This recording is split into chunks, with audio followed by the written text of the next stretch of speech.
காத்திருந்த காரியத்துல விரும்பினது வரும். கர்த்தருடைய ஆவியானவர் இன்னைக்கு நம்மோடு இடைப்படுகிற வார்த்தை, மகனே நீ காத்திருக்கிற காரியத்துல நீ விரும்பினது வரும் என்று ஆண்டவர் சொல்லுகிறார். நான் காத்திருந்த காரியம், காத்திருக்கிற காரியம், எந்த காரியத்துக்காக காத்திருக்கிறோம்? இதுதான் கேள்வி. எந்த காரியத்திற்காக நீங்கள் காத்திருக்கிறீர்களோ அந்த காரியத்தில் ஆண்டவருடைய பதில் சொல்லுகிறது, அது விரும்பினது வரும். எதை விரும்பி, எதை எதிர்பார்த்து, எதை எந்த காரியத்திற்காக காத்திருக்கிறாயோ அந்த காரியத்தில் நீ விரும்பினது வரும். அது உனக்கு ஜீவ விருட்சம் போடுது. ஆமென். அல்லேலூயா. விரும்பினதை கொடுக்கிற ஆண்டவர் எது சொல்லுகிறது? அவர் உமது மன விருப்பத்தின்படி தந்தருளி உமது ஆலோசனைகள் எல்லாம் நிறைவேற்றுவாராக. தேவனுடைய மன விருப்பத்தை நிறைவேற்றுகிறவர். ஆமென். நம்முடைய மன விருப்பம் எல்லாத்தையும் நிறைவேற்றுகிற ஆண்டவர் நிறைவேற்றுவார். மனசுல விருப்பப்படுறதை நிறைவேற்றுறார். இது கொஞ்சம் ஆச்சரியமா இருக்கும்ல. நமக்கு பிள்ளைங்க ஏதாவது விரும்பிச்சுன்னா கேட்டதெல்லாம் கொடுக்க முடியுமா? நம்ம தகுதி என்ன இருக்கோ அதுக்கு தகுந்ததை கொடுக்க முடியும் இல்லையா? அவங்க தகுதிக்கு தகுந்தபடிதான் பிள்ளைகளுக்கு செய்ய முடியும். அது நம்ம விருப்பப்படுதுங்கிற காரியத்தையும் வாங்கி கொடுக்க முடியாது. வாங்கி கொடுக்க முடியாது. நம்முடைய தகுதி கொண்டு இருக்கு. ஆனா நம்முடைய ஆண்டவருக்கு தகுதிங்கிறதுல பெருசு கிடையாது. ஏன்னா இந்த பூமியையும் இதனுடைய நிறைவுகளும் அவருடையது. அதனாலதான் அவர் சொல்றாரு, உன்னுடைய மன விருப்பத்தை நான் நிறைவேற்றுகிற ஆண்டவர், உன்னுடைய மன விருப்பத்தின்படி உனக்கு தருகிற ஆண்டவர். நீ ஒரு சின்னதா ஒரு பிடிச்ச வீடு கேட்டா பிடிச்ச வீடு தருவார். அநேக ஜோமன் சொல்லுவாங்க, ஒரு பிடிச்ச வீடாவது சொந்த வீடு தந்தா நல்லா இருக்குமே.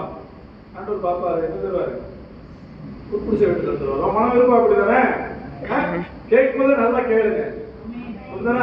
கேட்கறதுக்கு பஞ்சம் வைக்கிறோம். ஆண்டவரை கேட்கும் போது என்ன கேட்கணும்?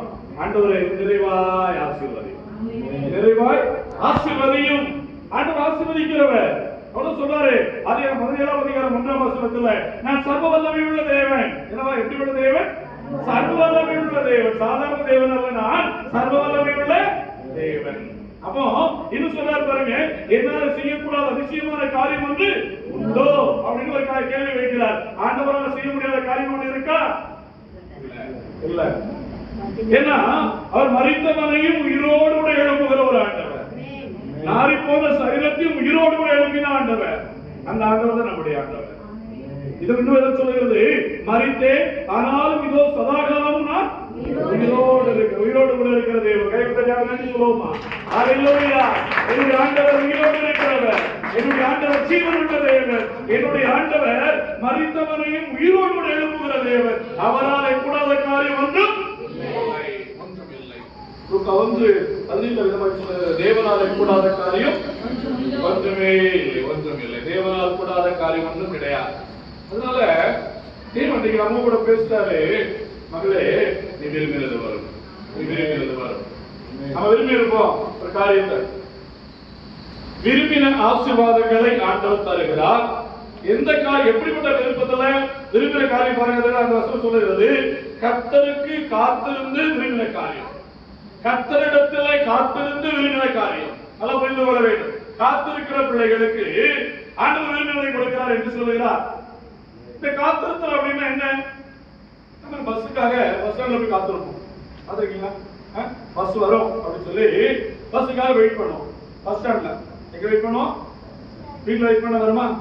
பஸ் வந்துடும் சொல்லி வீட்டுல நான் வெயிட் பண்ணேன்னா பஸ் வர ஏற முடியுமா? நல்லா கொஞ்சம் ரெண்டு வித்தியாசம். பஸ்ஸுக்காக காத்திருக்கிறோம், எங்க காத்திருக்கிறேன்னு முக்கியம். நான் பஸ்ஸுக்காக காத்திருக்கிறது என் வீட்டுக்குள்ள காத்திருக்கணும்னா நான் விரும்பினது எனக்கு வராது. பஸ் வரும், ஆனா விரும்பினது வராது. நல்லா புரிந்து கொள்ளணும். நம்ம விரும்பின இடத்துக்கு போக முடியாது. இப்போ ஆண்டவர் அப்படிதான் விரும்பி இருக்கிறோம். நம்ம விரும்புறோம், அநேக ஆசீர்வாதங்களை விரும்புகிறோம், அநேக நன்மைகளை விரும்புகிறோம். எனக்கு ஒரு வீடு கட்டணும்னு சொல்ல விருப்பப்படுகிறேன். எனக்கு சொந்த இடத்தை திருப்பூர்ல வேணும்னு சொல்ல விருப்பப்படுகிறேன். நல்லது, நீ விரும்பி கொண்டிருக்கிறாய், நல்லது. கர்த்தர் அந்த விருப்பத்தை நிறைவேற்ற விரும்புகிறாய், நல்லது. ஆனா அந்த விருப்பத்துல எங்க போய் விரும்புற, அதுதான் கேள்வி. அந்த விருப்பம் யாருக்கிட்ட போடும்? கர்த்தரிடத்துல போடும். அதான் என்ன சொல்லி, கர்த்தருக்கு காத்திருக்கணும். கர்த்தரிடத்துல கர்த்தருக்கு காத்திருப்பது. இப்படி ஆண்டவரிடத்துல நீங்க காத்திருப்பீர்களா? ஆண்டவரிடத்துல ஆண்டவரே எனக்கு இந்த ஆசீர்வாதத்தை தாரும் என்று சொல்லி நீங்கள் காத்திருப்பீர்களா? ஆண்டவர் உங்களுக்கு ஆசீர்வாதத்தை தருவார். நீ விரும்பினது அப்பொழுது வரும். புரிந்து கொள்ளணும். எல்லாரும் காத்திருக்கிறாங்க. எங்க காத்திருக்கிறாங்க தான் முக்கியமான ஒரு கேள்வி. ஆனா சொல்றாரு, கர்த்தருக்கு கர்த்தரிடத்துல காத்திரு. யோவான் 5ஆம் அதிகாரத்தை எடுத்துக்கொள்ளுங்கள். யோவான் 5ஆம் அதிகாரத்தில் ஒரு அழகான ஒரு சம்பவம் இருக்குது. அங்கே பெதஸ்தாங்கிற ஒரு குளம் இருக்கிறது. அந்த குளத்துல 38 வருஷமா வியாதிப்பட்ட ஒரு மனுஷன் இருக்கிறான். எத்தனை வருஷம்? 38 வருஷமா வியாதிப்பட்ட ஒரு மனுஷன் இருக்கிறான். எதற்கு இருக்கிறான்? சுகத்தை பெற்றுக் கொள்வதற்காக இருக்கிறான்.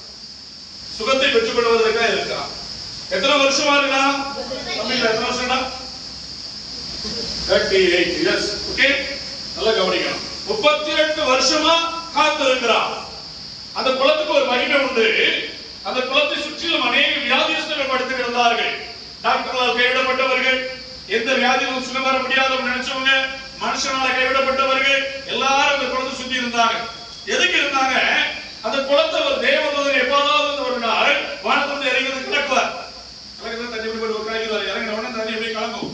அப்போ அந்த குளத்துல முதல்ல போய் யார் இறங்குறானோ அவனுக்கு என்ன வியாதி இருந்தாலும் சுகம் அடைவான். நல்லா கவனித்துக் கொள்ளணும். இப்படிப்பட்ட ஒரு மகிமை உள்ள மகத்துவம் உள்ள குளம். எந்த குளம்? எந்த குளம்டா? சின்ன பிள்ளைல அவங்க கேட்கணும். எந்த குளம்டா தம்பி?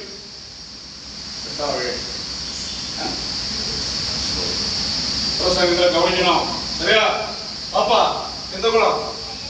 பெதஸ்தா. சொல்ல பெதஸ்தா. பெதஸ்தா குளம். இந்த பெதஸ்தா குளத்துல எல்லாம் வேதஸ்தம் படுத்து கிடக்கிறார்கள். இப்படி அவன் அடிக்க வந்து தேவதூதன் கிழக்கு வர்றான். இதுல இறங்குறவங்க எல்லாம் சுகம் பெற்றுட்டான். அப்படிதானே?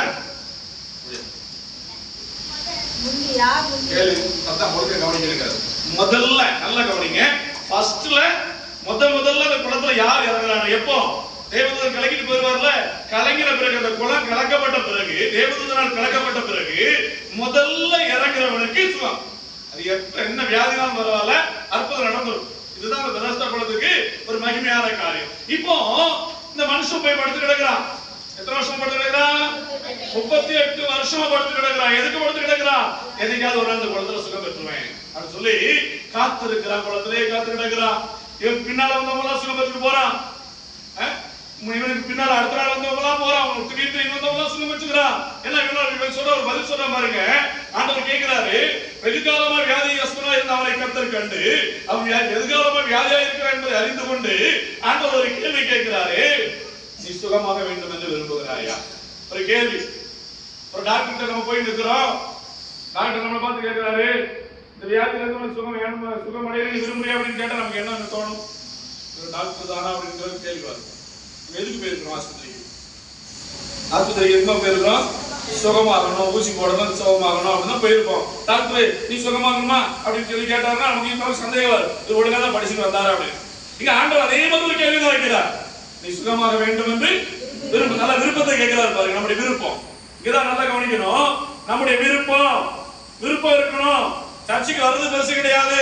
சர்ச்சில் வந்து நீ விருப்பம் என்ன விருப்பத்துல ஜெபம் பண்ணிட்டு போறதுதான் முக்கியம். புரிந்து வரணும். நீ குளத்துல படுத்து கிடக்கிறது பெருசே கிடையாதுப்பா. நீ எத்தனை வருஷமா சர்ச்சுக்கு வர்றது பெருசு கிடையாது. எத்தனை சர்ச்சுக்கு போறதுலாம் முக்கியம் கிடையாது. சர்ச்சுக்கு போகும்பொழுது, தேவ சமூகத்துல போகும்பொழுது உன்னுடைய விருப்பத்தை நீ ஆண்டவர்கிட்ட சொல்லணும். இதுதான் ஆண்டவர் சொல்றார். நீங்க அநேக பைபிளை தூக்கிட்டு வரணும், சர்ச்சில் உட்காரணும், ஜெபம் பண்றோம், போயிடலாம். சர்ச்சுக்கு வரணும், பாஸ்டர் ஃபோன் பண்ணி கேட்பார் அப்படிங்கிறதுக்காக பதில் வந்துடும். அதுக்காக வராதிங்க.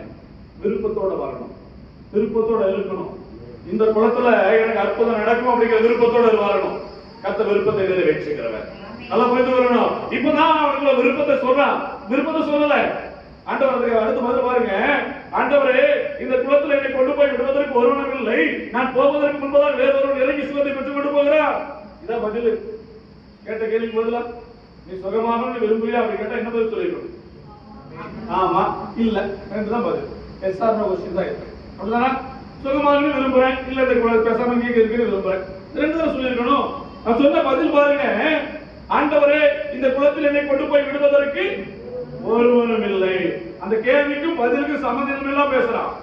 நீங்க அநேக வேளைகள்ல தேவனுடைய பிள்ளைகள் ஒரு தெளிவான நோக்கம் இல்லாமல் ஜெபித்துக் கொண்டிருக்கிறோம். தேவனுடைய பிள்ளைகளுக்கு தெளிவான நோக்கம் தேவை.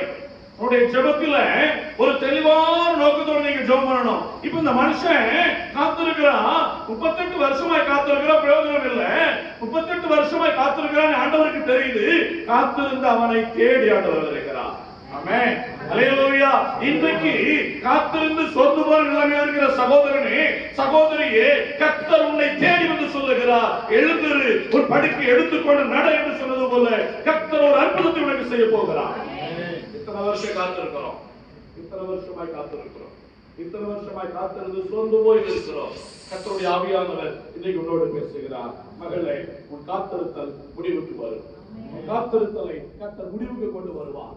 நீ எந்த காரியத்துல காத்திருக்கிறாயோ, ஆமென், கர்த்தர் உனக்கு இந்த தேசத்த பகுதியிலேயே இந்த திருப்பூரிலே அவனுக்கு நல்ல ஒரு இடத்தை கர்த்தர் வாய்க்க பண்ணுவார். பெரிய காரியத்தை கர்த்தர் செய்வார். எத்தனை வருஷம் ஜெபம், ஜெபத்திற்கு பதில் வரும். காத்திருக்கிற பிள்ளைகளுக்கு கர்த்தர் காத்திருத்தலை முடிவுக்கு கொண்டு வருகிறார். 38 வருஷமா காத்திருந்தான், அவனால சுகத்தை பெற்றுக் கொள்ள முடியல. அவனுக்கு உதவி செய்ய யாரும் இல்லை. அநேக வேலைகள் நமக்கு உதவி செய்ய ஆள் இல்லாம இருக்கிறோம். உதவி செய்யறதுக்கு ஒருத்தருமே இல்லை. பரவாயில்லை, ஆண்டவர் இருக்கிறார். என் ஆண்டவர் எனக்கு துணையாக இருக்கிறார். ஆமென். அல்லேலூயா. கரங்களை தட்டி நன்றி சொல்லுவோம். என் ஆண்டவர் எனக்கு துணையாக இருக்கிறார். மனுஷ துணை எனக்கு இல்லைன்னா பரவாயில்லை. நான் என்னுடைய காத்திருத்தல் முடிவுக்கு வரும். காத்திருத்தலை முடிவுக்கு கொண்டு வருகிற தேவன். 38 வருஷமா வியாதிப்பட்டு இருந்த மனுஷனுடைய காத்திருத்தலை கர்த்தர் முடிவுக்கு கொண்டு வந்தார். முடிவுக்கு கொண்டு வந்தார். காத்திருத்தலை ஆண்டவர் முடிவுக்கு கொண்டு வருகிறார் என்று வேதம் சொல்லுகிறது. எங்க யார்கிட்ட காத்திருக்கணுமா? வேதம் சொல்லுது பாருங்க.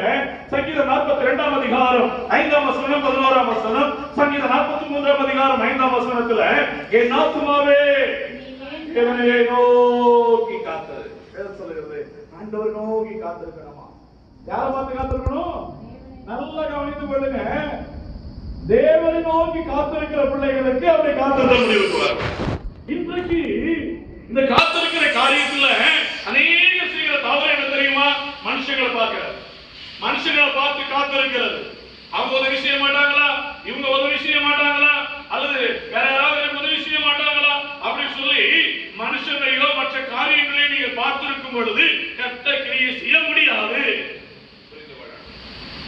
நீங்க அநேக வயசானவங்க அவங்க காத்திருந்த தெரியுமா இருக்கும். கடைசி காலத்துல என் பையன் கஞ்சி ஊற்றுவாப்பா. நம்ம ஊர்ல சொன்னாங்க பாத்தீங்களா, பாட்டியம்மா பிள்ளை பிறக்கும் போது பழக்கும் போது சொல்றது, ஐயா நீதான கடைசி காலத்துல என்ன செய்யணும்? கஞ்சி ஊற்றணும். நான் காய்ச்சி வாரத்தை கஞ்சி ஊற்றிட்டு வேற அந்த காலம் அது கூட கிடைக்க மாட்டேங்குது. நேர் வயசானவங்க பாடு கஷ்டமா தானே இருக்கு இல்லையோ? பாத்தீங்கன்னா இந்த கிராமங்களெல்லாம் போய் பாருங்க. எங்க தவறு எனக்கு தெரியாது, நான் கிராமத்துல வளர்ந்ததுனால தெரியும். நல்லா கவனிச்சு பாருங்க. நம்ம அனைவருடைய வாழ்க்கை அப்படிதான் இருக்கு. நம்முடைய ஜெபம் நம்முடைய கர்த்தருக்குள்ளாக இருக்கணும். பிள்ளைங்க தான் கவனிக்கணும், அவருக்கு கிடையாது. ஆனா பிள்ளைகளை எதிர்பார்த்து இருக்க கூடாது, பிள்ளைகளை எதிர்பார்த்து வளர்க்க கூடாது. இவன் தான் என்ன கடைசி காலத்துல காப்பாற்றுவோம் சொல்லாதீங்க. அந்த போய் காப்பாற்ற மாட்டான். கடவுள் என்னை காப்பாற்றுவார், கர்த்தர் என்னை காப்பாற்றுவார். கர்த்தர் கடைசி காலங்களில் அவர் என்னோடு கூட இருக்கிற உதவி செய்வார் சொல்லுங்க. உங்க பிள்ளைகளை கற்றுக் கொண்டு வருவார்ல. இன்னைக்கு அநேக சில தவறு இதுதான். என் பிள்ளை பாப்பா பிள்ளை கடைசியில் பார்க்க மாதிரி போயிடுவான். கடவுள் பார்ப்பார், கர்த்தர் பார்ப்பார், இயேசு கிறிஸ்து எனக்கு உதவி செய்வார். கர்த்தரை நோக்கி பாருங்க, யாரையாவது கூட உதவி செய்வார். அது ஒரு பிள்ளையா கூட இருக்கலாம். இன்னைக்கு அதை கொஞ்சத்தை மாற்றுவோம், ஒரு சின்ன மாற்றம் உள்ள வந்துருங்க, கர்த்தருடைய ஆசீர்வாதத்தை பார்க்க முடியும். ஆனா சொல்றாரு, நீ கர்த்தருக்கு காத்திரு. எப்படி காத்திருக்கணும் கர்த்தருக்கு? சங்கீதம் 42:1 சொல்லப்படுகிறது, மானானது நீரோடைகளை வாஞ்சித்து கதறுகிறது போல தேவனே என் ஆத்துமாவை வாஞ்சித்து கதறுகிறது. நோக்கி கதறணும், காத்திருக்கணும். மான் வந்து தண்ணி குடிக்கணும்னு நினைச்சுக்கிறீங்களேன், வாஞ்சித்து கதறுமா. நம்முடைய வாழ்க்கையில ஆசீர்வாதங்களை பெற்றுக்கொள்வதற்கு, நன்மைகளை பெற்றுக்கொள்வதற்கு தேவனை நோக்கி காத்திருக்க பழகிக் கொள்ள வேண்டும். தேவனிடத்தில் தேவனை நோக்கி காத்திருக்க பழகிக் கொள்ள வேண்டும். இது ஒரு பெரிய ஆசீர்வாதமாக நம்முடைய வாழ்க்கையில் ஆண்டவர் செய்கிறார். காத்திருக்கணும். காத்திருப்பது என்பது ஜெபிப்பது, ஆண்டவரை நோக்கி பார்ப்பது, ஆண்டவரை நோக்கி பார்த்துவிட்டு அமைதியாக இருப்பது, ஆண்டவர் பதில் கொடுக்கிற வரையிலும் அற்புதம் நடக்கிற வரையிலும் அமர்ந்திருப்பது என்பது காத்திருப்பது. புரியுதா? ஆண்டவர்கிட்ட காத்திருக்கணும். நம்ம காத்திருப்பது யாருக்கு இருக்கணும்? ஆண்டவர்கிட்ட காத்திருக்கணும். ஆண்டவர்கிட்ட காத்திருப்பது என்பது ஆண்டவருடைய சம்பவத்தில் நம்முடைய விருப்பங்களை சொல்லுவது, ஆண்டவருடைய நம்முடைய விருப்பங்களை தேவைகளை சொல்லி அமர்ந்திருப்பது. சரி, இப்ப அந்த சொல்லி அமர்ந்திருக்கிற நேரத்துல ஒரு சில காரியங்கள் உடனே பதில் கிடைக்கும். பார்த்திருப்பீங்களா? ஒரு சில காரியங்களை ஜெபம் பண்ணி கொஞ்ச நாள் உடனே அற்புதம் நடந்துரும். ஒரு சில காரியங்கள் அற்புதம் நடக்காம இருக்கும். அற்புதம் நடக்காம இருக்கும். அப்ப ஆண்டவர் ஜெபத்தை கேட்காம போயிட்டாரா? ஜெபத்தை கேட்டாரா? கேட்கலையா? எப்ப கேட்டாரு? நம்ம ஜெபம் பண்ண உடனே கேட்டார். ஆமென். இதுதான் விசுவாசம். அப்படிதானே? வேதம் சொல்லுகிறது அவருடைய செவிகள் திறந்து இருக்கிறது. நம்ம ஆண்டவருடைய செவிகள் எப்படி இருக்கா? திறந்து இருக்கு, அடைக்கப்படல. அப்போ நம்ம ஜெபம் பண்ண உடனே ஆண்டவர் கேட்கிறார். எல்லாருடைய ஜெபத்தையும் ஆண்டவர் கேட்கிறார். யார் ஜெபம் பண்ணாலும் கேட்கிறார். கேட்கிறாரு கேட்கலையா? துன்மார்க்க ஜெபம் பண்ணாலும் கேட்கிறார். பதில் கொடுக்கிறதா இல்ல.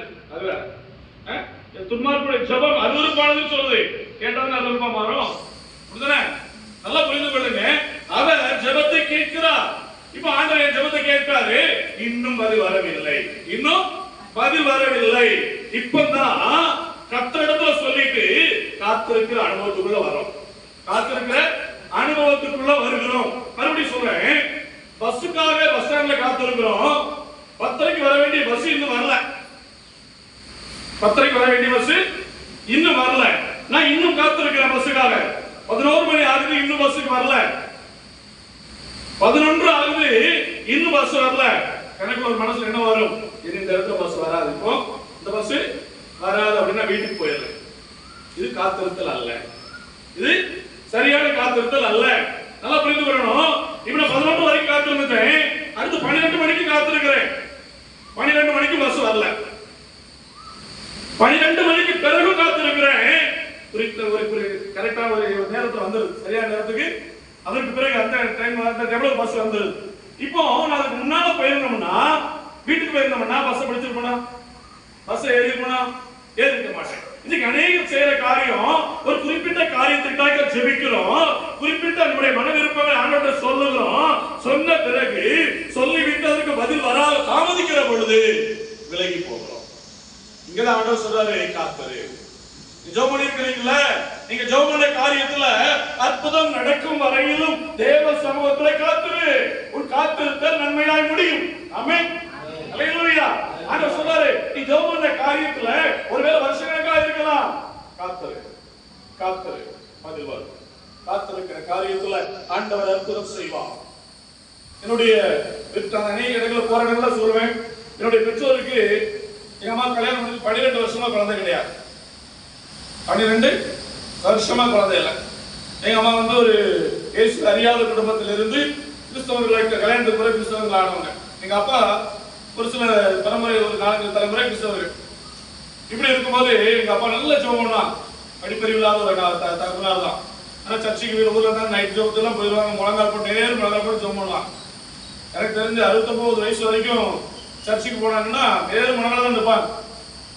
அப்படி என்ன ஜெபம் பண்ணுவாங்க. காலையில கிணத்துக்கு போயிட்டு விவசாயத்தெல்லாம் பார்த்துட்டு வருவாங்க. அதுக்கு முன்னால பனையெல்லாம் ஏறிட்டு வருவாங்க. இப்படி வந்தாலும் வந்தாலும் சர்ச்சுக்கு நைட்டு போயிடுவாங்க. நைட்டு போயிட்டு சர்ச்சில் முழங்கால் நின்று ஜெபம் பண்ண பார்த்துருக்கேன். எத்தனை வயசுல 60 சாகர டைம்ல 10 நாளைக்கு வந்து சர்ச்சுக்கு போனாங்க. அப்பவும் முழங்கால தான் நிற்பாங்க. அப்படிப்பட்ட ஒரு தகப்பனார் அவர்கள். அப்போ எல்லாரும் அந்த கல்யாணம் முடிஞ்ச புதுசுல வருஷங்கள் ஆக ஆக எங்க அப்பாட்ட சொல்லுவாங்களாம், இனி உனக்கு குழந்தை பிறக்கா, இனி உனக்கு குழந்தை பிறக்கா, பேசாம வேற ஒரு கல்யாணத்தை பண்ணிக்க, வேற கல்யாணத்தை பண்ணிக்கப்பாங்க. எங்க அப்பா சொல்ற ஒரு வார்த்தை தெரியுமா? ஏசப்பா எனக்கு குழந்தை தருவார், ஏசப்பா குழந்தை தருவார் அப்படிப்பாங்களாம். காத்திருந்தாங்க. அவனுக்கு ஜெபம் பண்ணி காத்திருந்தாங்க. 12 வருஷம் ஆச்சு. 12வது வருஷத்துல எங்க அண்ணன் பிறந்தான். அல்லேலூயா. பாருங்க, அதுக்கு பிறகு எங்க அக்கா, நான் 3 வருஷம் கழிச்சுன்னா அது பிறகு தங்கச்சி. எங்க அம்மா அடிக்கடி சொல்லுவாங்க, நான் எங்க அம்மா கல்யாணம் பண்ணும்போது 20 வயசு, நான் பிறக்கும் போது 39 வயசு எங்க அம்மாவுக்கு. என் தங்கச்சி பிறக்கும் போது 40 வயசு. எங்க அம்மாவுக்கு 40 வயசு. இப்போ இப்போ எங்க அம்மாவுக்கு 86 வயசு ஆச்சு.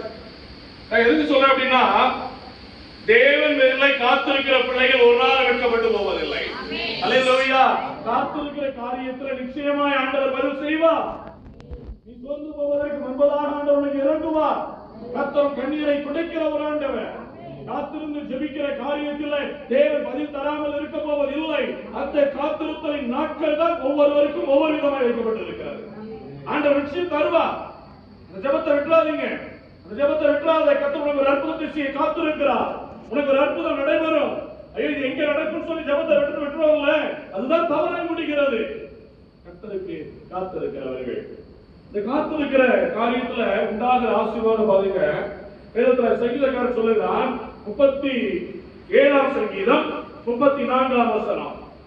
நீ கர்த்தருக்கு காத்திருந்து அவருடைய வழியை கைக்கொள், அப்பொழுது நீ பூமியை சுதந்தரித்துக் கொள்வாய். அல்லேலூயா.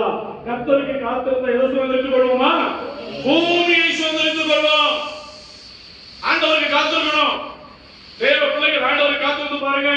ஒரு இடம் வேணும்னு சொல்லிட்டு ஆண்டவருடைய சமூகத்துல ஜெபம் பண்ணி காத்திருங்க, நீங்க பூமியை சுதந்திரித்துக் கொள்வீர்கள். அல்லேலூயா. ஆமென். கர்த்தர் இடத்தை தருவார். மறுபடியும் சொல்லுகிறார், இந்த இடத்தை சொல்லுவார். இந்த பகுதியில திருப்பூர் பட்டணத்துல ஆண்டவர் இடத்தை தராமல் போக மாட்டார். நம்மால விருப்பத்தை நிறைவேற்றுகிறவர் சொல்றாரு, நீ கர்த்தரை காத்திரு, பூமியை சுதந்திரித்துக் கொள்வார். ஆண்டவரை காத்திருக்கணும்.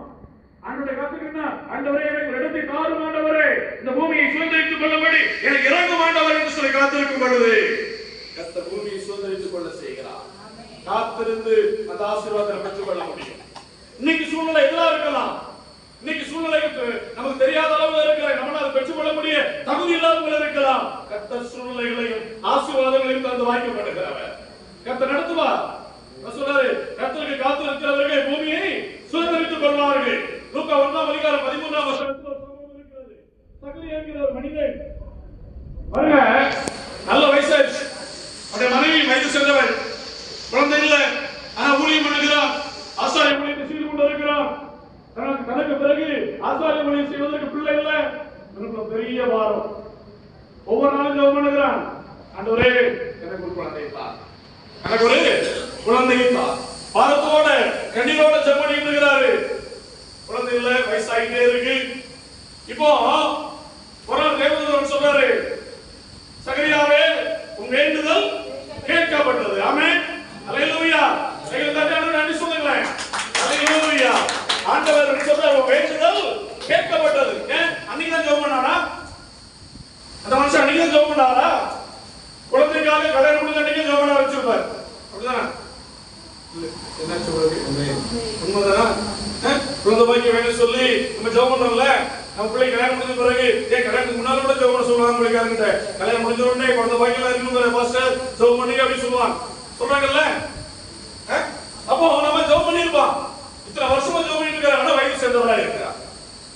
மனைவிக்கு வயசாயிருச்சு, இவருக்கு வயசாயிருச்சு. வயது சேர்ந்த கிழவரா இருக்கிறேனே அப்படிங்கிற கிழவரா இருக்கிறாரு அப்படிங்கிற. அப்போ இப்படிப்பட்ட ஒரு மனிதன் அவனுடைய வேண்டுதல் கேட்கப்பட்டதுன்னு சொன்னார். எப்ப ஜெபித்த ஜெபம்? அன்னைக்கே ஜெபம் பண்ணிட்டோம். கல்யாணத்துக்கு பிறகு குழந்தைக்காக ஜெபம் பண்ணுவாங்கல்ல, அன்னைக்கே ஜெபம் பண்ணிட்டு வர்றார். வருஷம் ஆகிட்டே இருக்குது. இவன் ஜெபத்தை மட்டும் விடல. ஜெபத்தை மட்டும் என்ன ஜெபம்? எனக்கு ஒரு குழந்தை தார், எனக்கு ஒரு குழந்தை தார் அப்படிங்கிற ஜெபத்தை பண்ணிட்டே இருக்கிறாரு.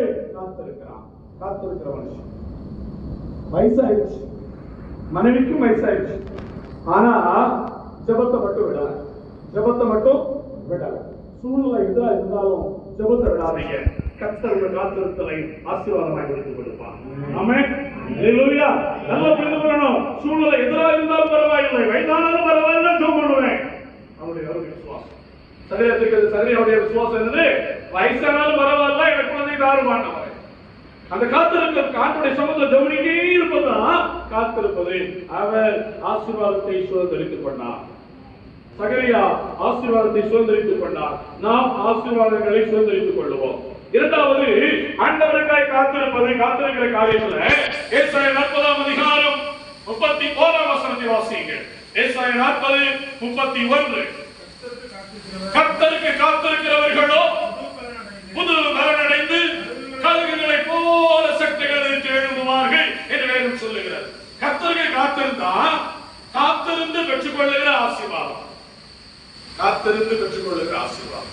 உடனே கிடைக்கிற ஆசீர்வாதத்துக்கும் காத்திருந்து பெற்றுக்கொள்ளுகிற ஆசீர்வாதத்துக்கு வித்தியாசம். கல்யாணம் முடிஞ்ச உடனே பிள்ளைங்க பிறந்ததுக்கும் வருஷ கணக்கில் காத்திருந்து பிள்ளைங்க பெற்றுக்கொள்வதுக்கும் ரொம்ப வித்தியாசம். 2 வருஷம், அந்த 2 வருஷத்துக்கு பிறகு பிள்ளைங்க பிறந்தாங்கன்னா எவ்வளவு சந்தோஷப்படுவாங்க தெரியுமா? நான் யோசிக்கிறேன், 2 வருஷத்துக்கு அவங்க 12 வருஷத்துக்கு வரைக்கும் அப்பா 4 பிள்ளைகள் பெற்றிருக்காங்க, எவ்வளவு சந்தோஷப்பட்டிருப்பாங்க. அந்த சந்தோஷம் இருக்கு பாத்தீங்களா? அதை கற்றுத்தருக்கலாம். புது பலனாயிருக்கும். அது புது பலனாயிருக்கும். நம்ம காத்திருந்து தேவ சமூகத்தில் எவ்வளவு வருஷ கணக்கில் ஜெபம் பண்ணி ஒரு ஆசீர்வாதத்தை பெறும் பொழுது அது ஆசீர்வாதமும் மேன்மை உள்ளதா இருக்கிறது. ஆமென். அல்லேலூயா. அது சாதாரண ஆசீர்வாதமா இருக்காது, மேன்மை உள்ள ஒரு ஆசீர்வாதமா இருக்கும். சொல்லுகிறார், நீங்க ஜெபம் பண்ணி இந்த ஜெபத்திற்கு பதில் வரலாம் வராமல் இருக்கிற காரியத்துல மேன்மையான புதிய பலனோடு ஆசீர்வாதத்தை பெறுவாய் என்று சொல்லுகிறார். புது பலன் கொடுக்கிற ஒரு ஆசீர்வாதம். காத்திருந்து பெற்றுக் கொள்ளுகிற ஆசீர்வாதம். தேவனுடைய சமூகத்துல காத்திருக்கும் பொழுது ஒரு புது பலத்தோடு கூட ஆண்டவருடைய ஆசீர்வாதத்தை பெற்றுக் கொள்ளுகிறோம். தேவன் ஆசீர்வதிக்கிறவர். வருஷக்கணக்கில் ஜெபம் பதில் வரலையா? வரும்பொழுது ஒரு புது பலனாயிருக்கு. அது ஒரு மேன்மையுள்ள ஆசீர்வாதமாயிருக்கு. கர்த்தர் அப்படிப்பட்ட ஆசீர்வாதங்களை தேவன் தன்னுடைய பிள்ளைகளுக்கு கொடுக்கிறார். கர்த்தருக்கு காத்திருக்கும் பொழுது பூமியை சுதந்திரித்துக் கொள்வார்கள், புதுமலை அடைவார். மூணாவது பாருங்க, சங்கீதம் 31 அதிகாரம் 24 வசனம், 27 14 ரெண்டு வசனம் ஒரே காரியத்தை சொல்லுகிறது. கர்த்தருக்கு காத்திருக்கிறவர்களே, நீங்கள் எல்லாருக்கும் மனதாக இருக்கு, அவர் உங்கள் இதயத்தை ஸ்திரப்படுத்துவார். ஆண்டவருக்கு காத்திருக்கும் போது நம்ம இருதயம் ஸ்திரப்படுது. நம்ம இருதயம் எப்படினாகுது? ஸ்திரப்படுது. அதுக்கு ஸ்திரப்படுது, ஸ்ட்ராங்கா. சின்ன விஷயத்துக்கும் அழுதுட்டு இருப்போம். ஆரம்பத்துல பாத்திருக்கீங்களா? சின்ன பிரச்சனையா இருக்கும், நம்ம அழுதுட்டு இருப்போம் உட்காந்து. அந்த பிரச்சனையை பார்த்து பார்த்து பார்த்து அதே மாதிரி சின்ன பிரச்சனை தான் இருக்கிற அழமாட்டோம். இது என்ன பெரிய பிரச்சனை, இதோட பெரிய பிரச்சனை தான் தாண்டி வந்துட்டோம் சொல்லுவோம். பாத்தீங்களா? இப்ப இருதயம் ஸ்திரப்படுது.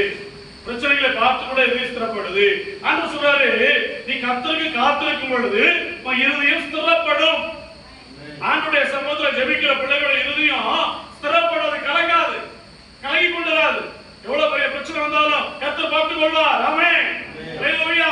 என் ஆண்டவர் பார்த்துக் கொள்வார். இந்த தேவையை கர்த்தர் பார்த்துக் கொள்வார். இந்த பிரச்சனையை கர்த்தர் பார்த்துக் கொள்வார். இந்த போராட்டத்தை கர்த்தர் பார்த்துக் கொள்வார். இந்த யுத்தத்தை கர்த்தர் பார்த்துக் கொள்வார். இருதயம் ஸ்திரப்பட்டு விடும். இருதயம் ஸ்திரப்பட்டு விடும். நான் யுத்தம் பண்ண வேண்டிய அவசியம் இல்லை. இந்த பிரச்சனையை எதிர்கொண்டு நிற்பதற்கு நான் இருக்க வேண்டிய அவசியம் இல்லை. என் தேவன் எனக்கு யுத்தம் பண்ணுகிறவர். இருதயம் ஸ்திரப்படுகிற ஒரு அனுபவம் எப்போ வரும் தெரியுமா? கர்த்தருக்கு காத்திருக்கும் பொழுது. கர்த்தருக்கு காத்திருக்கும் பொழுது இருதயம் சோர்ந்து போகுதா? இன்னைக்கு கர்த்தருக்கு காத்திருக்கிறேன் அர்த்தம். காத்திருந்து பாருங்களேன், கர்த்தருடைய காரியத்துல நம்முடைய இருதயத்தை ஸ்திரப்படுத்தும்படியான காரியத்தை ஆண்டவர் நமக்கு செய்வார். ஆண்டவர் நமக்கு செய்வார். நல்லா கவனிக்கணும். காத்திருப்பது பிரசங்கம். தேவனுடைய வார்த்தை காத்திருந்த பிள்ளைகளுடைய மன விருப்பத்தை கர்த்தர் நிறைவேற்றுகிறார். யார் இடத்துல காத்திருக்கணும்? கர்த்தர் இடத்துல காத்திருக்கணும். காத்திருப்பது என்ன? நம்முடைய விருப்பத்தை ஆண்டவரிடத்துல சொல்லுவது, ஜெபிப்பது. அந்த ஜெபித்து விட்டு பதில் வருகிற வரையிலும் அமர்ந்திருப்பதுதான் காத்திருப்பது. புரியுதா? ஒரு லைனா சொல்றேன். இப்ப ஆண்டவருக்கு காத்திருக்கும் போது என்னென்ன ஆசீர்வாதம் வரும்னு சொன்னேன். வருஷக்கணக்கில் காத்திருக்கீங்களே, இந்த காத்திருக்கிற காரியத்துல என்னெல்லாம் கிடைக்கும்? சத்தமா சொல்லுங்கம்மா. பின்னால பாப்போம். பூமியை பூமியை சுதந்திரித்துக் கொள்வார்கள். இரண்டாவது, புது பலன், மேன்மையான ஆசீர்வாதங்களை கர்த்தர் தருகிறார். மூணாவது, இருதயத்தை ஸ்திரப்படுத்தும். நம்முடைய இருதயம் ஸ்ட்ராங் ஆகும். ஜெபிக்க ஜெபிக்க ஜெபிக்கிற பிள்ளைகள் இருதயம் ஸ்ட்ராங் ஆயிடும். கர்த்தர் ஸ்திரப்படுத்துகிற ஒரு தேவன். சரி, இப்ப எதற்கெல்லாம் காத்திருக்கணும்? சுருக்கமா சொல்ல பாருங்க. முதலாவது, ஆதியாகமம் 49 அதிகாரம் 18 வசனத்தை வாசியுங்கள். உம்முடைய ரட்சிப்புக்கு காத்திருக்கிறேன். தேவ பிள்ளைங்க எதுக்கு காத்திருக்கணும் தெரியுமா? முதல்ல செய்ய வேண்டிய காரியம் ரட்சிக்கப்படணும். ஆண்டவரே என்னை ரட்சியும், ஆண்டவரே பிள்ளைகளை ரட்சியும், ஆண்டவரே குடும்பத்தை ரட்சியும், ஆண்டவரே கிராமத்தை ரட்சியும், ஆண்டவரே இந்த பட்டணத்தை ரட்சியும், ஆண்டவரே தேசத்தை ரட்சியும். இப்படி சொல்லி ஆண்டவருடைய சமூகத்தை காத்திருப்பது. காத்திருக்கிறோமா? அடுத்த என்னன்னு போல எனக்கு என்ன, நான் பரலோகத்துக்கு போறேன். நான் யோசிக்கிறோமா? ஜெபம் பண்ணலாம். அப்பதான் யோசிக்கிறேன். வீட்டில் உள்ளவங்க ரட்சிக்கப்படணும்னு சொல்லி ஜெபம் பண்ணிருக்கீங்களா? கணவர் ரட்சிக்கப்படணும்னு சொல்லி ஜெபம் பண்ணிட்டு இருக்கிறீங்களா? என்ன ஜெபம் பண்றீங்களா இல்லையா? பிள்ளைங்க ரட்சிக்கப்படணும்னு சொல்லி ஜெபம் பண்றோமா? கடைசி வரைக்கும் ஜெபம் பண்ணணும். சரியா? பதில் கிடைக்குது கிடைக்கிறதுலாம் பதில் அல்ல. ஆண்டவர் பதில் கொடுக்கிற வரையும் ரட்சிப்புக்காக ஜெபம் பண்ணணும். முதல்ல ஆண்டவரே என்னை முழுமையா ரட்சியும், என் குடும்பத்தில் உள்ளவங்க ரட்சியும், என் கணவன் பிள்ளைகள் என்னுடைய பெற்றோரை ரட்சியும், என்னுடைய நண்பர்களை ரட்சியும். அப்படி பெருசாக்கிட்டே போகணும். பெருசாக்கிட்டே போகணும். ரட்சிப்புக்காய் காத்திருக்கணும். கணவருக்காய் ரட்சிப்புக்காய் ஜெபம் பண்ணுவோம். கணவர் ஜெபம் பண்ண ஆரம்பிச்சு தான் பிரச்சனையே பண்ணுவார். பிரச்சனையே பண்ணுவார்.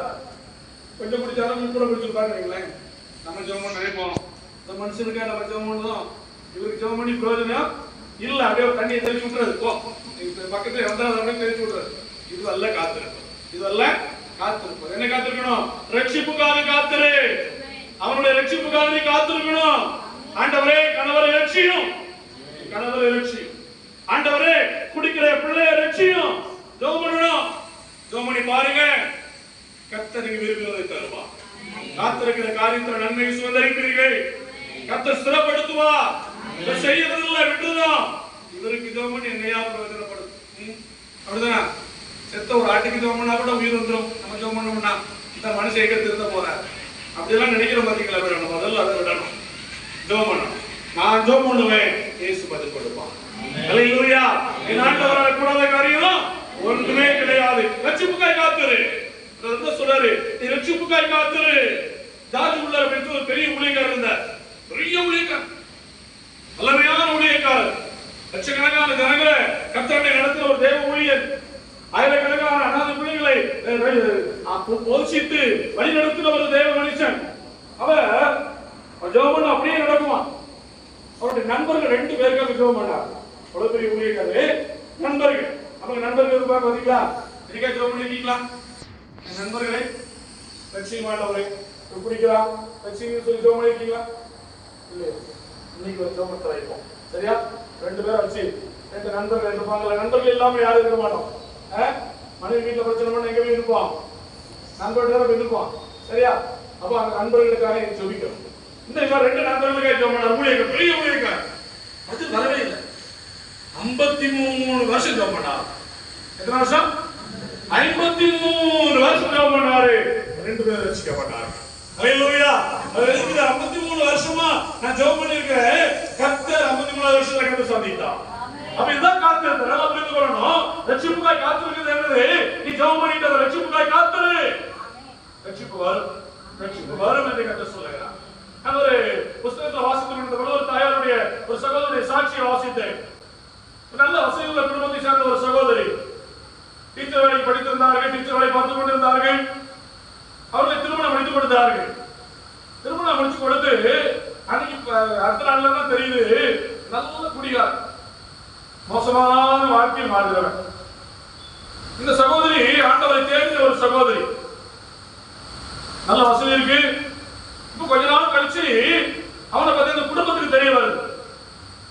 யார் குடும்பத்துக்கு? அந்த சகோதரிய குடும்பத்துக்கு தெரிய வருது. அந்த வசதியா இருந்தது. இந்த பொண்ணு சொல்லுது, இல்ல நான் என்னுடைய கணவருக்காக ஜெபித்து இருக்கிறேன், என் கணவருக்காக ஜெபிக்கிறேன், அவர் ஒரு நாள் இயேசுவை ரட்சிப்பார் அப்படின்னு சொல்லி ரட்சிப்புக்காய் ஜெபிக்க ஆரம்பிக்குது. தோணிக்கே இருக்கு, வருஷம் போயிட்டே இருக்கு. வேதனை வேதனை வேதனை, கண்ணீர் கண்ணீர், மிகுந்த பாடுகள்ல போகுது. ஆனாலும் சொந்த வீட்டுக்கு போகல. அடிபடுது, அடி வாங்குது, எல்லாம் பண்ணுது. ஆனா பொறுமையோடு எல்லாத்தையும் சகிச்சுட்டு வருது. கடைசியில பாருங்க 40 வருஷம். இந்த மனுஷன் நல்ல வயசு 65 வயசு மேலே தான் நினைக்கிறேன். கர்த்தர் அந்த மனிதனை கொடுத்தார், ரட்சித்தார். 40 வருஷம் கண்ணீருக்கு ஒரு நாள் பதில் கிடைக்கும். அந்த சமயம் முழுமையாய் ரட்சித்து கர்த்தர் அண்டையில கர்த்தர் நடத்தினார். கர்த்தருடைய வாழ்க்கையை சுபாவத்தை மாற்றி போட்டார். அருமையான சகோதரியே, ரட்சிப்புக்காய் ஆண்டவரத்தில் காத்திரு. காத்திருக்கணும். ரட்சிப்புக்காய் காத்திருக்கும் பொழுது ஆண்டவர் ஆசீர்வதிக்கிறார். இரண்டாவது எதுக்கு காத்திருக்கணும்? யோபுவின் புத்தகம் 30ஆம் அதிகாரம் 26ஆம் வசனத்தை வாசியுங்கள். யோபு 30:26. நன்மைக்கு காத்திருந்த எனக்கு தீமை வந்தது. போதும். நன்மைக்கு காத்திருக்கணும். நல்ல காரியத்துக்காக காத்திருக்கணும். நன்மையானது நடக்கணும் சொல்லி காத்திருக்கணும். நீங்க பாருங்க, ஆண்டவரே எனக்கு விரோதமா பேசிட்டான், அவனை எப்படியாவது அழிச்சு போடும். அது உட்கார்ந்து ஜெபம் பண்ணிட்டு என்னைக்குதான் அறிவாளி பார்த்துட்டு பாத்தீங்களா? இது காத்திருக்க. இதுவும் ஆண்டவர் சொல்றாரு, நன்மைக்கு நீ காத்திரு, தீமைக்கு காத்திருக்க கூடாது. யோனா தீர்க்கதரிசி நீவே அழிந்து போகும் அப்படின்னு சொல்லிட்டு அந்த அழிவை பார்ப்பதற்காக காத்திருந்தாரா? அழித்தாரா? இல்ல. நல்லா புரிந்து கொள்ளுங்க. தீமையான காரியங்களுக்காக காத்திருக்க கூடாது. தீமையான காரியங்களை காத்திருந்தா அந்த காரியம் நடக்காது. புரிந்து கொள்ளணும். அதான் நம்ம சொல்ற, நன்மைக்கு காத்திரு. நம்ம தேவைக்காக காத்திருக்க தவறே கிடையாது. ஒரு கார் தேவை, ஆண்டவரே கார் தாரும் சொல்லி ஜெபம் தவறே கிடையாது. வீடு தேவை, வீடு தாரும் ஆண்டவரே சொல்லி ஜெபம் பண்ணி காத்திருப்பது தவறே கிடையாது. அவனுக்கு ஒரு வீடு, பெரிய வீடு வந்துருச்சு, எனக்கு வீட தாருன்னு சொல்லி ஜெபம் பண்ண தவறு. புரியுதா? ரெண்டுக்கு வித்தியாசம் இருக்குல்ல? வித்தியாசம் இருக்கா இல்லையாமா? வித்தியாசம் இருக்கு. என்ன அடிச்சுட்டா அல்லது என்ன அவமானமா பேசிட்டா அவன் அவமானப்படுத்தானவன்னு சொல்லிட்டு அந்த அவமானப்படுறதை காத்திருப்போம் பாத்தீங்களா? இது தீமைக்கு காத்திருப்பது, நன்மைக்கு காத்திருப்பது அல்ல. தேவனுடைய பிள்ளைகள் நன்மையை எதிர்பார்த்து நன்மைக்கு காத்திருக்கணும், நன்மைக்கு காத்திருக்கணும். நீங்க அநேக செய்யறது கிடையாது. நல்ல வைராக்கியமா பேசுவோம், செத்தாலும் உங்க வீட்டு வாசப்படிய செத்த பிறகு உங்க வீட்டு வாசப்படிய நிற்க முடியாது. நிற்க முடியுமாமா? கொஞ்சம் இறக்கி ஓட்டியா காலக்கிட்ட குதிக்க முடியும் அப்படின்னா விடுவாங்களா? தூக்கிடுவான். அப்படிதானே? நீ வைராக்கியம் என்ன வைராக்கியம் இருக்கு நமக்குள்ள? இந்த வைராக்கியத்தை தூக்கி எங்க போடணும்? முதல்ல குப்பையில போடுறோம். போடலாமா? அதான் தீமையான எண்ணம். இதெல்லாம் போட்டுட்டீங்கன்னு வைங்களேன், கர்த்தர் நன்மைக்கு காத்திருக்க வச்சிருவார். தீமைக்கு காத்திருந்து நீ சோர்ந்து போயிடணும். அநேக வீடுகள்ல பிரச்சனையா இருந்தா தீமைக்கு காத்திருக்காத. கணவர் அடிச்சிட்டாருன்னா திருப்பி ஆண்டவரே ஏதாவது தண்டனை கொடுக்க சொல்ல கவனிக்க கூடாது. அவர் கஷ்டப்படாது யாரு? நீங்க தான் பார்க்கணும். அப்படிதானே? அதனால நல்ல ஆண்டவரே கணவர் அடிச்சிட்டாரு, அவரை ஆசீர்வதி. கஷ்டமா இருக்குல்ல? அப்படிதானே? நல்ல இடத்துக்கு போனா நீங்க நல்லா இருப்பீங்கம்மா. அப்படிதானே? இல்லையா பிரதர்? நீங்க யாரும் அடிக்கிறது இல்லை, நம்ம அடிபடாம இருந்தா சரி, அவ்வளவு போயிட்டு இருக்கிறோம். அப்படி இன்னைக்கு உலகம் மாறி போச்சு. சார் பரவாயில்ல, இங்க பாருங்க, வேதம் சொல்லுகிறது நன்மைக்காய் காத்து ஆண்டவரே நல்ல காரியங்களை செய்யுங்க. ஆனா இன்னும் தெளிவா புரிந்து கொள்ளுங்க, நாம் ஆசீர்வாதமாக இருக்க வேண்டும். இதை தேவன் விரும்புகிறார். நம்ம கஷ்டப்படுவதை விரும்பவே, நான் கஷ்டப்படுவதை ஆண்டோடைய தலையில தாண்ட என்ன எதிர்த்தார் சொல்லாதீங்க, தவறு. அதெல்லாம் விட்டு தூரப்பட்டு என்னை ஆசீர்வதி, நன்மையானது எனக்கு தாரு, நன்மையான காரியங்களை எனக்கு தாரும் சொல்லி ஜெபம் பண்ணுங்க. கர்த்தர் நன்மையானதை நமக்கு தருவா, நன்மையானதை தருவா. ஒரு வாலிப மகன் எனக்கு ஜெபம் பண்ணா, ஜெபம் பண்ணி போன் பண்ணியிருந்தா சொன்னா, அண்ணே நான் சென்னையில வேலை பார்த்துட்டு இருக்கிறேன், நர்ஸா ஊருக்கு வந்தேன், மறுபடியும் என்ன அங்க சென்னைக்கு மறுபடியும் வேலைக்கு போட மாட்டேங்கிறாங்க, யாரும் தெரியாது, அது வரைக்கும் பார்த்தது இல்லை. போன் பண்ணி வாட்ஸ்அப்ல தான் பேசுறேன், ரெண்டு இடத்துல இருந்ததுனால நான் அப்போ அங்கிருந்து போன் அடிச்சு பேசுறேன். இது என்ன செய்யணும், எங்க அம்மா என்ன மறுபடியும் அங்க உடலுக்கு ஜெபம் பண்ணுங்க, எங்க வேலைக்கு பிசி படிச்ச பொண்ணு வேலைக்கு உடனே விட மாட்டேங்கிறாங்க, எப்படியாவது ஜெபம் பண்ணுங்க. நான் ஜெபம் பண்ணும்போது ஆண்டவர் சொன்னார் அங்கதான் இருப்போம் அப்படின்ட்டார். அங்கதான் இரு. நான் ஜெபம் பண்ணி அதை மட்டும் பேசுனேன், ஏமா நீ வேலைக்கெல்லாம் போக முடியாது, இங்கதான் இருப்பேன். அதுக்கு ரொம்ப வருத்தமாயி போச்சு. அண்ணே நான் ஜெபம் பண்றேன், உபவாசம் போட்டு ஜெபம் பண்றேன், இந்த காரியம் எப்படியா மாறுமா சொன்னேன். ஆண்டவர் சொன்னார். கொஞ்ச நாள் போச்சு பாருங்க, வீட்டுல விடல. நான் சொன்ன மாதிரி எவ்வளவு போடி பார்த்துருக்கா, சண்டை போட்டு பார்த்துருக்கா, வீட்டுல விட மாட்டேன்ட்டாங்க. வேலை வீட்லயே இருக்கு. எப்ப அவ்வளவு நம்பிக்கை வந்துருச்சு. அண்ணன் சொன்ன மாதிரி நம்ம போக முடியல அப்படின்னோடனே கொஞ்சம் 4 நாள் போச்சு. ஒரு வாரத்துக்கு பிறகு ஒரு பையன், யாருன்னு எனக்கு தெரியாது, அவன் எனக்கு போன் பண்ணா, சார் நான் ஒரு காரியத்துல ஜெபம் பண்ணிட்டு இருக்கிறேன், அந்த காரியத்துல அற்புதம் நடந்துச்சுன்னா நான் கிறிஸ்தவனா மாறி இருக்கேன். கிறிஸ்தவனா புரியுதா சொன்னது? 2 பேரும் யாரும் தெரியாது. ஒண்ணு கிறிஸ்தவ இல்ல, இந்த பையன் கிறிஸ்தவன் அல்ல. அவன் எனக்கு போன் பண்ணி என்ன பேசினான், மெசேஜ் பண்ணிருக்கான். நான் பேசும்போது சொல்றான், சார் நீங்க இந்த காரியத்துக்காக ஜெபம் பண்ணி இந்த காரியம் மட்டும் நடந்துச்சுன்னா நான் கிறிஸ்தவனா மாறிடுறேன், விசுவாசம் எடுத்து ஞானஸ்நானம் மூலமா எடுத்துடுறேன். நான் ஜெபம் பண்றேன், ஆண்டவரே நினைச்ச காரியம் நடக்காது அப்படின்ட்டு, நினைச்ச காரியம் நடக்காது அப்படின்ட்டாங்க. கொஞ்ச நாள் கழிச்சுதான் நான் ஜெபம் இருக்கும்போது ஆண்டவர் சொன்னாரு, இந்த பிள்ளைக்கு இந்த பையனுக்கு கனெக்ஷன், அதனால வேலைக்கே விடல அம்மா. அவங்க வீட்டுல தெரிஞ்சுட்டு வேலைக்கே விடாம வச்சிருந்திருக்காங்க. இவன் அந்த பிள்ளை சொன்னது நடந்த உடனே நமக்கு சொன்னது நடக்கும்னு சொல்லிட்டு ஏன்னு சொல்றான். ஆண்டவருக்கு தெரியுமா தெரியாது, எல்லாரையும் ஆண்டவர் அறிந்து வச்சிருப்பார். இதுதான் தீமையானது. இப்படிப்பட்ட காரியம் தீமையான காரியம். ஜெபம் எப்படி சொல்ற, ஆண்டவரே உமக்கு உம்முடைய சித்தத்தின்படி எனக்கு ஆகட்டும், உமக்கு சித்தமான காரியம் நடக்கட்டும், ஜெபம் பண்ணுங்க, தவறு இல்ல. கர்த்தர் ஆசீர்வதிப்பார். ஆமென். நல்லா புரிந்து கொள்ளணும். முதல்ல எதுக்கு காத்திருக்கணும்?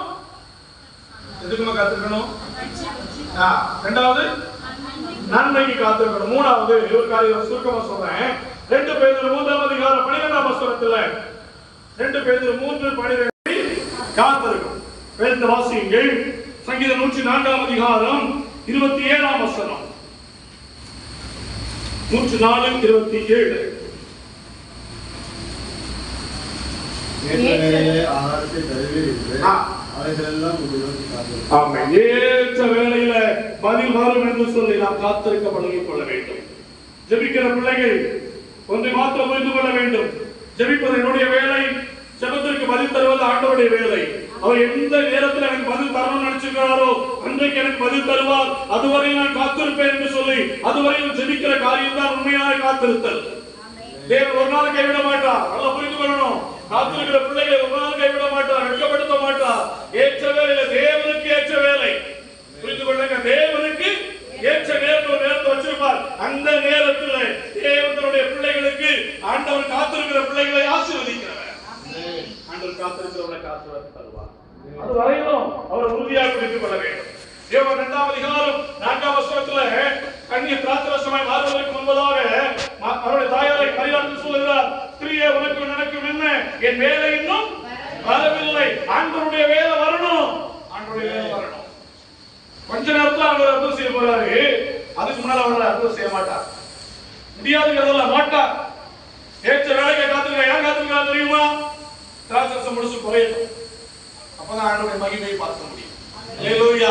ஒன்றுமில்லாத நேரத்துல தான் அவருடைய வல்லமையை நாம் ருசிக்க முடியும். அல்லேலூயா. ஆசீர்வாதத்தை கண்டுகொள்ள முடியும். கர்த்தர் நல்லவர்களை எப்படி பார்க்க முடியும்? நான் ஒன்றுமில்லாம வனாந்தரத்தில் இருக்கும் பொழுதுதான் ஆண்டவருடைய நன்மைகளை காண முடியும். நன்மைகளை காண முடியும். அதுதான் மகிமை. அதுதான் காத்திருக்கிறவர்களுக்கு கொண்டாடுற ஆசீர்வாதம். அந்த ஆசீர்வாதத்தை கர்த்தர் தர விரும்புகிறார். சொன்னாரு, ஏற்ற வேளை வரும், ஏற்ற வேளை வரும். என் ஜெபத்திற்கு பதில் கொடுக்க என் தேவன் ஒரு ஏற்ற வேளை வைத்திருக்கிறார். ஆமென். என் பிள்ளைகளுக்காக ஜெபம் செய்கிறேன். என் பிள்ளைகளுக்கு பதில் கொடுப்பதற்கு, என் பிள்ளைகளுடைய காரியத்தில் அற்புதம் நடைபெறுவதற்கு ஏற்ற வேலையை கத்து வைத்திருக்கிறார். நிச்சயம் செய்வார். வேலை வருகிற வரை நான் காத்திருப்பேன். வேலை வருகிற வரை நான் காத்திருப்பேன். இரண்டாவது வேதத்தில் பார்க்கிறோம். 2 ராஜாக்கள் 6ஆம் அதிகாரம் 33ஆம் வசனத்துல ஒரு ராஜா எபிரேயர் 6:15 வாசிங்க. எபிரேயர் 6:15. அந்தபடி அவன் பொறுமையாய் காத்திருந்து வாக்குத்தத்தம் பண்ணப்பட்டதை பெற்றான். யார் தெரியுமா? ஆபிரகாம் பொறுமையோடு காத்திருக்கிறான். முதல்ல ஏற்ற வேலைக்காய் காத்திருக்கணும். இரண்டாவது பொறுமையோடு காத்திருக்கணும். அமைதியாய் காத்திருப்பதல்ல, பொறுமையோடு காத்திரு. காத்திருக்கிற நேரத்துல சோர்ந்து போய் என்ன ஆண்டவரே இப்படி பண்ணிட்டீங்களே முறுமுறுத்துறாதே என்று சொல்றாரு. நீ பொறுமையோடு காத்திரு. காத்திருத்தலை கர்த்தர் நன்மையாய் முடிய பண்ணுவார். காத்திருத்தல் நன்மையாய் முடியும். அமைதியாய் பொறுமையா இருக்கணும். காத்திருக்கிற நேரத்துல தான் சோர்ந்து போயிடுவோம். காத்திருக்கிற நேரத்துல தான் அவனை விட்டு விலகிறதுக்கு மனசு தோணும். கர்த்தர் சொல்ற பொறுமையாயிரு, பொறுமையாயிரு சகோதரனே, பொறுமையாயிரு. காத்திருத்தல் முடிய போவதற்கு கொஞ்சம் நேரம் தான் இருக்கிறது, கொஞ்சம் காலம் தான் இருக்கிறது. இத்தனை வருஷம் காத்திருந்துட்டு முறுமுறுத்துறாத, சோர்ந்து போயிடாத, நீ காத்திரு என்று கர்த்தர் சொல்லுகிறார். ஆபிரகாம் பொறுமையோடு காத்திருந்தான். 75 வயதுல வாக்குத்தத்தம் பண்ணப்பட்டதை பெற்றவன், வாக்குத்தத்தத்தை பெற்றவன். ஆதியாகமம் 12ஆம் அதிகாரம் 2ஆம் வசனத்துல கர்த்தர் ஆபிரகாமை ஆசீர்வதிக்கும் பொழுது வாக்குத்தத்தம் பண்ணப்படுது. நீ பெரிய ஜாதியாவாய் என்று சொல்லி வாக்குத்தத்தம் பண்ணப்படுது. ஆபிரகாமுக்கு வயது 75. வாக்குத்தத்தத்தை அவன் சுதந்திரித்துக் கொண்டபொழுது அவனுக்கு வயது 100 என்று வேதம் சொல்லுகிறது. ஆதியாகமம் 17ஆம் அதிகாரத்துல அவனை கர்த்தர் மறுபடியும் 99 வயதில் ஆசீர்வதிக்கிறார். அவன் 99 வயதான பொழுது கர்த்தர் ஆபிரகாமுக்கு மீண்டும் தரிசனமாகி நான் சர்வவல்லமையுள்ள தேவன் என்று சொல்லுகிறார். அதே ஆண்டிலே அதற்கு அடுத்த ஆண்டு அவன் குழந்தை பெற்றுக் கொள்ளும்படியாய் கர்த்தர் அவனை ஆசீர்வதித்தார். காத்திருத்த முடிவுக்கு வந்தது. பொறுமையோடு காத்தது, பொறுமையோடு காத்தது. என் காத்திருத்த நன்மையாய் முடிய போகிறது. நான் பொறுமையோடு காத்திருப்பேன். முறுமுறுக்காதீங்க, ஆண்டவரை குறை சொல்லாதீங்க, ஆண்டவரை ஏற்படுத்திக் கொள்ளுங்க. காத்திருத்தல் முடிவுக்கு வரும். காத்திருத்தல் முடிவுக்கு வரும். அதனால வேதம் சொல்லுகிறது புலம்பல் 3ஆம் அதிகாரம் 26ஆம் வசனத்துல கர்த்தருடைய ரட்சிப்புக்கு நம்பிக்கையோடு காத்திருப்பது நல்லது. எப்படி காத்திருக்கணுமா? நம்பிக்கையோடு காத்திருக்கணும். முதல்ல ஏற்ற வேலை வரும் வரைக்கு காத்திருக்கணும். இரண்டாவது பொறுமையோடு காத்திருக்கணும். மூணாவது எப்படி காத்திருக்கணும்? நம்பிக்கையோடு காத்திருக்கணும். காத்திருக்கிற விஷயத்துல அப்படிதான் ஆண்டவர் பதில் செய்வார் அப்படிங்கிற நம்பிக்கையோட காத்திருக்கணும். காத்திருக்கிறோமா? சூழ்நிலைகள் எதிராக இருக்கும் பொழுது நம்பிக்கை வரணும். நடக்கும் நடக்கும், கர்த்தர் நடத்துவார். என்னால முடியாது, என் தேவனுக்கு முடியும். என் தேவனுக்கு நடத்த வல்லமையுடையவர். நான் ஜெபிக்கிற காரியத்துல என் தேவனுக்கு பதில் கொடுக்க வல்லமையுடையவர். நான் ஜெபித்துக் கொண்டிருக்கிற காரியத்தில் ஒரு அற்புதத்தை பெற்றுக் கொள்வேன். நான் ஜெபித்துக் கொண்டிருக்கிற காரியத்தில் ஆசீர்வதிக்கப்படுவேன். நான் ஜெபிக்கிற காரியத்தை கர்த்தர் எனக்கு தருவார். தாமதமானாலும் எனக்கு தருவார். நம்பிக்கை, நம்பிக்கையோடு காத்திருப்பது. ஆபகுக் 2ஆம் அதிகாரம் 3ஆம் வசனத்தில் வேதம் சொல்லுகிறது, குறித்த காலத்திற்கு தரிசனம் இன்னும் வைக்கப்பட்டிருக்கிறது, முடிவில் அது விலகும், அது பொய் சொல்லாது, அது தாமதித்தாலும் அதற்கு காத்திரு, நிச்சயமாக அது வரும், அது தாமதிப்பதில்லை. வரும், காத்திருக்கிற காரியம் வரும். காத்திருக்கிற காரியத்துல நம்ம அற்புதத்தை காண்போம். காத்திருக்கிற காரியத்துல ஒரு அதிசயத்தை கண்டுகொள்வே. நம்பிக்கையோடு இருப்பது. சொந்து போயிருக்கிறீங்களா? மறுபடியும் நம்பிக்கையோடு இருக்க. நடக்கும், கர்த்தர் நடத்துவார், கர்த்தர் அதை ஆசீர்வதிப்பார். நான் ஆண்டவர் மேல் நம்பிக்கை வச்சிருக்கிறேன், மனுஷங்க மேல அல்ல, தேவன் மேல் நம்பிக்கை வைத்திருக்கிறேன். கர்த்தர் மீண்டும் என்னை திரும்ப கட்டி எழுப்புவார். ஆமென், அல்லேலூயா. கர்த்தர் என்னை மீண்டும் ஆசீர்வதிப்பார். கர்த்தர் இந்த தேசத்தில் என்னை உயர்த்துவார். கர்த்தர் இந்த நாட்டில் இந்த இடத்துல கர்த்தர் என்னை ஆசீர்வதிக்க போகிறார். என்னை ஆசீர்வதிப்பார். ஜெபம் வீணா போகாது. ஆமென், ஜெபம் வீணா போகாது. என் காத்திருத்தல் நன்மையாய் முடியும். காத்திருத்தல் நன்மையாய் முடியும். யார் மேலும் இருப்போம் தேவனுடைய சமூகத்தில் ஜெபிக்கும்படியாய். அல்லேலூயா. Thank you, Holy Spirit. அவருடைய பிரசன்னம் நமக்கு